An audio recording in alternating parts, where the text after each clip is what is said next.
মানুষের আমাদের গর্ব, আমাদের বাংলা ভাষা। তাহলে আসুন আজ এই বাংলার এক প্রসিদ্ধ জেলা মালদার কিছু ছবি দেখে নিই একটি নাটকের মাধ্যমে, যার শিরোনাম মালদার এক জীবন্ত ইতিহাস। কলকাতা বিশ্ববিদ্যালয়ের কিছু ছাত্রছাত্রীরা গেছে মালদা জেলায় ইতিহাসের সমীক্ষা করতে। তারা পৌঁছালো মালদার ইংলিশ বাজার এলাকায়। সেখানকার রং, গন্ধ, প্রকৃতি ও মানুষের সরলতা দেখে তারা হলো মুগ্ধ। দৃশ্য এক। অর্ণব এবং সৌরভ থামল একটি আমের দোকানের সামনে। আমরা এখন ফজলি ও ল্যাংড়ার জন্মস্থানে, চলো কিছু আম কেনা যাক। হ্যাঁ চলো। আম নেবে আম, ফজলি ল্যাংড়া গোলাপ খাস, গাছে বাঁকা হাতে বাড়া, জোড়াবে মন প্রাণ। তোমার হাত তো পুরো কবিতার মতন শোনাচ্ছে কাকা, তা দেখাও তো কিছু আম। আসো বাবুরা, আমাদের মালদার আম খেলে মনে রাখবে সারা জীবন। আমগুলি তো সত্যিই সুন্দর, তা দর কত আমের? আমরা আম নিতে চাই।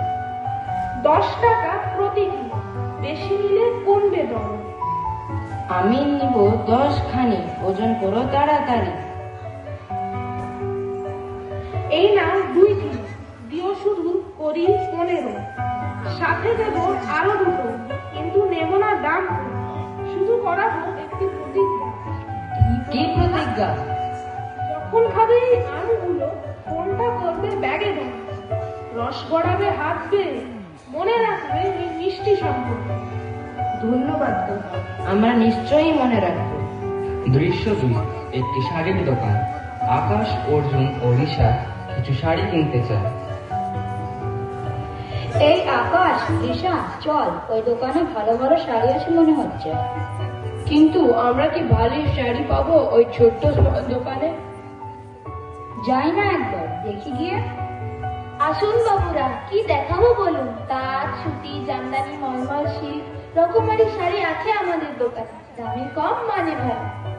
দিদি ভাই, ভালো কিছু নরম শাড়ি দেখাও, মায়ের জন্য নেবো পুজোর উপহারে। ও, মাকে দেবেন? বেশ বেশ। মালতী, এই মালতী, ওখান থেকে শাড়িগুলো আনতো। এখনই আনছি দিদি। এই যে শাড়িগুলো নাও গো বাবুরার দিদি, দেখুন দেখুন। ওই গোলাপি শাড়িটা তো দারুণ, কি শাড়ি?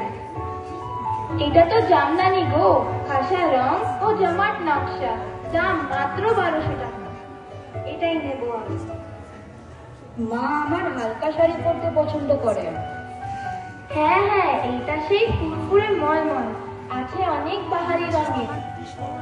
দেখি ওই হলুদটা কত দাম? মাত্র 500 টাকা বাবু। তবে এটাই দাও। কোনটা নিই আমি? এই খাঁটি মসলিন শাড়িটা নাও, মালদায় এটিই প্রসিদ্ধ, মাত্র 1000 টাকা। ওয়াও, সত্যি দারুণ, না খুব হ্যাপি হবেন।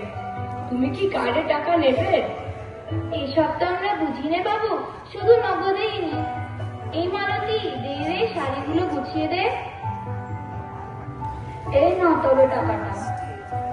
ধন্যবাদ বাবুরা, ধন্যবাদ দিদি। পরের বার মায়েদের সাথে নিয়ে। নিশ্চয়।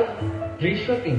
ছাত্রছাত্রীরা এখন একটু ক্ষুধার্ত, তাই তারা ঢুকে পড়ে একটি রেস্তোরাঁ। এই আদিত্য, চল এই রেস্তোরাঁয় কিছু খেয়ে নি। হ্যাঁ চল। আসুন বাবুরা, আসুন, বসুন। কি খাবেন বলুন? 2 বার্গার আর 2 কোক। কি বললেন? কি বুঝলাম না তো। দাঁড়ান বাবুরা, আমি মালিককে ডেকে আনি। দাদা বাবু, দেখুন তো এই শহরে বাবুরা কি সব বলছেন। ওলা, তুই ওই দিকটা দেখ, আমি এদিকটা দেখছি। বলুন বাবু, কি খাবেন? 2 বার্গার আর 2 কোক। ওইসব শহরে খাবার আমরা রাখি না। এখানে পাবেন প্রসিদ্ধ বাঙালি নিরামিষ ও আমিষ থালি। আমিষ থালিতে কি কি পাবো? আজই পুকুর থেকে ধরা মাছের ঝোল, মুগ ডাল, বেগুনি, আলু পোস্ত, পাঁপড়, চাটনি, সাথে মিষ্টি দই। খেয়েই দেখুন না, আমাদের মাটির স্বাদই হয়। বারবার আসুন। ঠিক আছে, তবে আনুন। এই ভোলা, বাবুদের জন্য 2 আমিষ থালি নিয়ে আয়।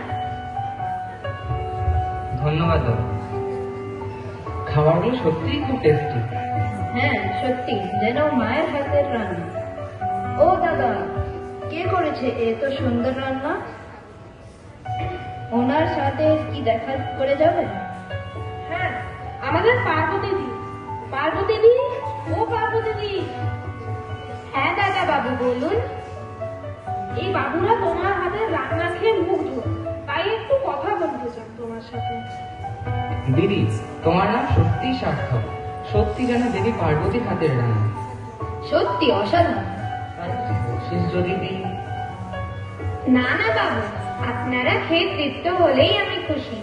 আপনারা ভালোবেসে আবার আসলেই আমরা সন্তুষ্ট। আলবাত আসবো, পরের বার সব পরিবারে আসবো। শহর থেকে এসে মনে হচ্ছে তোমরা? হ্যাঁ, আমরা মালদার ইতিহাসের সমীক্ষা করতে এসেছি। আপনি কি কিছু এই বিষয়ে বলতে পারবেন? মালদা এই ভূমি দেখেছে রাজা, সুলতান, ব্যবসায়ী, সাধু সন্তদের। এখানে আছে মহান আদিনামুখী। আর ফিরোজ মিনার? হ্যাঁ, ফিরোজ মিনার তো কুতুব মিনারের ছোট সংস্করণ। আর দাখিল দরওয়াজা তো গৌর দুর্গের প্রধান প্রবেশদ্বার। ইতিহাস, স্বাদ, গন্ধ, অনুভূতির মাধ্যমে বেঁচে আছে এখানে। যাও, ভালো করে ঘুরে দেখো তোমরা। ধন্যবাদ স্যার। দৃশ্য 4। এরপর ছাত্রীরা সবাই একসাথে বেরিয়ে পড়লো। দুজন স্থানীয় লোক দাঁড়িয়ে কথা বলছে। দাদা, এখানে আমরা অদিনা মসজিদ, ফিরোজ মিনার এইসব ঐতিহাসিক জায়গা কিভাবে যাব? হ্যাঁ, এই তো সামনেই অটো আর টোটো স্ট্যান্ড। ওখান থেকে আপনারা গাড়ি ভাড়া করে নিতে পারেন। আপনারা বুঝি ঐতিহাসিক সফরে এসেছেন? তাহলে সামনেই ওই মালদার মিউজিয়ামটা দেখে নেবেন, অনেক কিছু জানতে পারবেন। অসংখ্য ধন্যবাদ আপনাদের। মালদা কথা বলে তার ইটের ফাঁকে আমের মিষ্টতা এবং মানুষের স্মৃতিগুলো। এই ইতিহাস বেঁচে থাকে তাদের মধ্যে দিয়ে, যারা এখনো সেটাকে মনে রাখে।